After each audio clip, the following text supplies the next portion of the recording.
കർത്താവായ യേശുക്രിസ്തുവിൻ്റെ അതിപരിശുദ്ധ നാമം വാഴ്ത്തപ്പെടട്ടെ. പ്രിയപ്പെട്ടവരെ, ഇന്ന് നമ്മൾ ധ്യാനിക്കുന്നത് ഹഗ്ഗായിയുടെ പുസ്തകമാണ്. 1-ാം അധ്യായം 9-ാം വാക്യം. നിങ്ങൾ അധികം കിട്ടുമെന്ന് കാത്തിരുന്നു, എന്നാൽ അത് അല്പമായി തീർന്നു.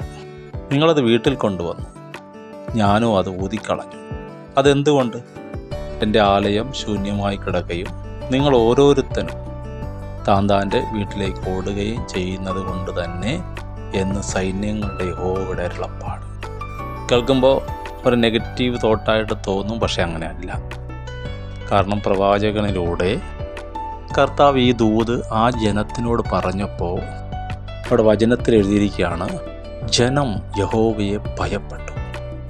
ഹഗ്ഗായി പ്രവചനം യഹോവയുടെ നിയോഗത്തിനൊത്തവണ്ണം ഹഗ്ഗായി പ്രവാചകൻ്റെ വചനങ്ങളും ദൈവമായ യഹോവയുടെ വാക്കും അവർ കേട്ടനുസരിച്ചു, യഹോവയെ ഭയപ്പെട്ടു. അപ്പോൾ ഉടനെ ദൈവം റിപ്ലൈ കൊടുക്കുകയാണ്, പേടിക്കണ്ട, ഞാൻ നിങ്ങളുടെ കൂടെ ഉണ്ട്. ബൈബിളിൻ്റെ പ്രത്യേകത അതാണ്. ഇപ്പോൾ ചില ആൾക്കാർ ഒരു ടെൻഷൻ വരുമ്പോൾ ഇങ്ങനെ തുറന്ന് വായിക്കും, ഒരു നെഗറ്റീവാണ് കിട്ടുന്നതെങ്കിലോ, എന്നാലും ഭയപ്പെടരുത്. ദൈവസ്വരം കേട്ടോ എന്ന് പറഞ്ഞത് കൊല്ലാനല്ല. സാംസണിൻ്റെ ഭാഗത്തിൽ നമ്മൾ വായിക്കുന്നില്ലേ, ദൈവദൂതൻ ഇറങ്ങി വന്ന് ദൂത് പറഞ്ഞു, യഹോവയ്ക്കൊരു യാഗം കഴിക്കാൻ പറഞ്ഞു.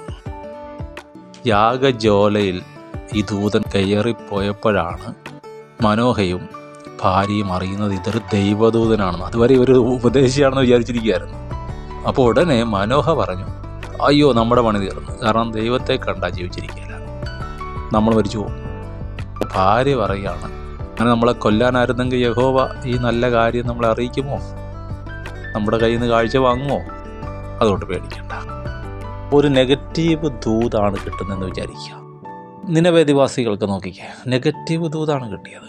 ഇനി 40 ദിവസം കഴിഞ്ഞാൽ നിനവേ നശിപ്പിക്കപ്പെടുമെന്നാണ് പറയുന്ന. ആരാണ്? ദൈവമാണ്. ദൈവത്തിൻ്റെ വചനം മാറുമോ?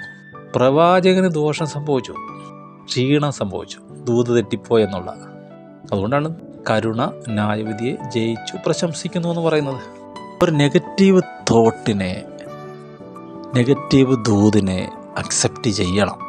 കാരണം ദൈവസ്വരം കിട്ടുക എന്ന് പറഞ്ഞാൽ തന്നെ ഭാഗ്യമല്ലേ? സ്വപ്നം കിട്ടുക എന്ന് പറഞ്ഞാൽ ഭാഗ്യമല്ലേ? ഈ ചർച്ചിൽ പോകുന്നത്, അവിടുന്ന് ദൂത് കിട്ടുക എന്നൊക്കെ പറയുന്നത് നമുക്ക് കിട്ടുന്നതുകൊണ്ടാണ് അതിൻ്റെ വില അറിയാത്തത്. ഓരോ മനുഷ്യർക്ക് ജീവിതത്തിൽ എന്ത് ചെയ്യണമെന്ന് അറിഞ്ഞുകൂടാ, ആരുടെ പക്ഷത്ത് നിൽക്കണമെന്ന് അറിഞ്ഞുകൂടാ. മരിക്കുകയാണ് അവർ.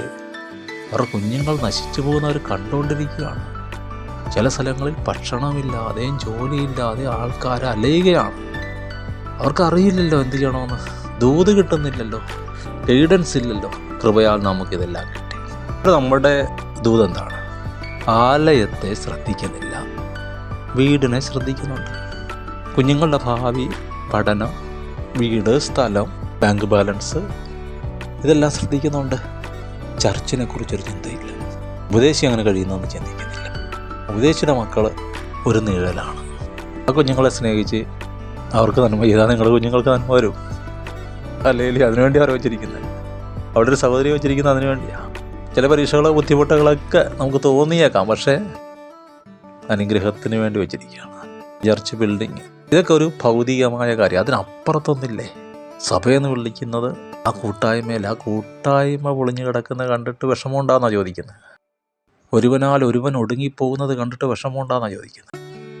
നീതിമാന്മാരും നല്ലവരുമായ ആൾക്കാർ നല്ല ഉദ്ദേശത്തോടെ പല നല്ലതും ചെയ്യുമ്പോൾ അവരെ താറടിക്കുന്ന പലതും കേൾക്കുകയും കാണുകയും ചെയ്യുമ്പോൾ അതിൻ്റെ കൂടെ നിന്ന് ചിരിക്കുന്നുണ്ടോയെന്നാണ് ചോദിക്കുന്നത്. എതിർക്കണ്ട, മനസ്സുകൊണ്ട് അവരുടെ ഒപ്പം ചേരുന്നുണ്ടോ? ഹല്ലേലൂയ. അങ്ങനെ ചെയ്താൽ നിങ്ങൾ അധികം കിട്ടുമെന്ന് കാത്തിരുന്നത് കിട്ടുകയില്ല. പ്രമോഷൻ ബ്ലോക്കായോ? സ്പിരിച്വൽ ആൻഡ് ഫിസിക്കൽ പ്രമോഷൻ എവിടെയെങ്കിലും ബ്ലോക്കായോ? വർദ്ധിക്കുമെന്ന് കാത്തിരുന്നിട്ട് സ്വരുക്കൂട്ടിയിട്ട് ഒന്നും മിച്ചമില്ലാത്ത അവസ്ഥയാണോ? ഒരടയാളമാണ്. കർത്താവിലേക്ക് തിരിയണം. സഭ അത് കണ്ണിൽ കാണേണ്ടതല്ല, ഹൃദയത്തിൽ വഹിക്കേണ്ടതാണ്. ലേഖനങ്ങളെല്ലാം നോക്കിക്കേ. കർത്താവായ യേശുവിലുള്ള വിശ്വാസവും വിശുദ്ധന്മാരോട് നിങ്ങൾ കാണിച്ച സ്നേഹവും ആര് ശ്രദ്ധിക്കുന്നു? സ്വർഗ്ഗം ശ്രദ്ധിക്കുന്നു, പരിശുദ്ധാത്മാവ് ശ്രദ്ധിക്കുന്നു. അതനുസരിച്ചിട്ടാണ് നിങ്ങൾക്കുള്ള ദൂത് വരുന്നത്. അല്ലെങ്കിൽ പുറമെ ഓടിച്ചെന്ന് ഒന്നും ധൃതി വെച്ച് കാണിക്കണമെന്നല്ല, അകത്തുണ്ടോ എന്നുള്ളതാണ്. അകത്തുണ്ടെങ്കിൽ അകത്ത് വരും. നിങ്ങളുടെ അകത്തുണ്ടെങ്കിൽ ബാങ്ക് അക്കൗണ്ടിൽ വരും, വീട്ടിൽ വരും, കുഞ്ഞുങ്ങളുടെ മാർക്ക് ഷീറ്റിൽ അത് വരും. യെസ്, നിങ്ങളുടെ ബെഡ്റൂമിൽ, ഡൈനിങ് റൂമിൽ, കിച്ചണിൽ അത് വരും. ദൈവത്തിൻ്റെ അത് അനുഗ്രഹം വരും. കാരണം യഹോവ നല്ലവനല്ലോ, അവൻ്റെ ദയ എന്നേക്കുമുള്ളത്. നമ്മുടെ താഴ്ചയിൽ നമ്മെ ഓർത്തവൻ. യേശുവിൻ്റെ നാമത്തിൽ ഞാൻ അനുഗ്രഹിക്കുന്നു. കർത്താവ് നല്ലവനെന്ന് രുചിച്ചറിയുവാൻ, ബ്ലോക്കായ അനുഗ്രഹങ്ങളെല്ലാം യേശുവിൻ്റെ നാമത്തെ റിലീസാകുവാൻ, സഭാ ജീവിതത്തിൽ ഒരു കൃപ കിട്ടുവാൻ സ്വർഗ്ഗം നിങ്ങളെ സഹായിക്കട്ടെ. ആമേൻ.